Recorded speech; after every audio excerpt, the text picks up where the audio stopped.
ಹಾವೇರಿಯಿಂದ town bus ಹತ್ಕೊಂಡು ಬಂದು big boss ಫಿನಾಲೆಲಿ trophy ಕೆತ್ಕೊಂಡು ನಿಂತಿರೋ ಹನುಮಂತ ಅವರು, ಫಸ್ಟ್ ಆಫ್ ಆಲ್ ಒಂದು ಬಿಗ್ಗೆಸ್ಟ್ ಕಂಗ್ರಾಚುಲೇಷನ್ಸ್ ಹನುಮಂತ ಅವರು. ಇದು ಚಿಕ್ಕ ಸಾಧನೆ ಖಂಡಿತ ಅಲ್ಲ, ತುಂಬಾ ತುಂಬಾ ತುಂಬಾ ಚೆನ್ನಾಗಿ ಆಡಿದ್ರಿ. God bless you.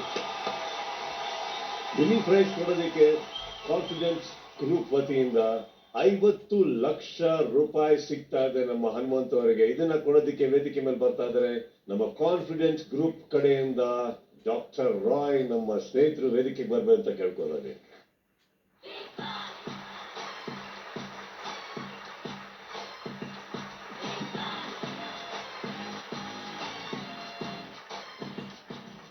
ಕಪ್ ಗೆದ್ದಾಯ್ತು, ಎಲ್ಲ ಸಾಧನೆಗಳು ಮಾಡಿದ್ದಾಯ್ತು. ಇನ್ನೇನು ಅವ್ರು ಹೇಳಿದ್ವು, ಅವ್ರು ಇಷ್ಟಪಟ್ಟರೆ ಹುಡುಗಿನ ಕೊಟ್ಟು ಅತ್ತೆ ಮನೆ ಕಟ್ಸ್ಕೊಡ್ಬೇಕು. ವಾಯ್ ಓಕೆ ಬಿಡಿ, ಒಟ್ಟು ಕೂಡ ನಾವು ಮಾಡೇ ಬಿಡ್ರಿ.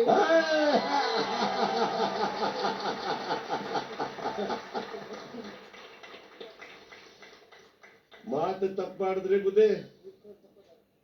ಓಕೆ, ಬರ್ತೀವಿ ಊಟಕ್ಕೆ. ಮೇಲೆ ಹನುಮಂತು ಇನ್ನಷ್ಟು ದೊಡ್ಡ ಕೀರ್ತಿಯನ್ನ ಸಂಪಾದಿಸಿ, ಬರೀ 1-2 ರೆಕ್ಕೆ ಮಾತ್ರ ಅಲ್ಲ, ನಿಮ್ಮ ಪ್ರಯಾಣ ಒಂದು ವಿಮಾನದ ಹತ್ರ ಸ್ಪೀಡಲ್ಲಿ ಹೋಗ್ಲಿ ಅಂತ ಹೇಳ್ತಾ ಇದೀನಿ, ಕಳ್ಸಿಕೊಡ್ತಾ ಇದೀನಿ. All the best you sir.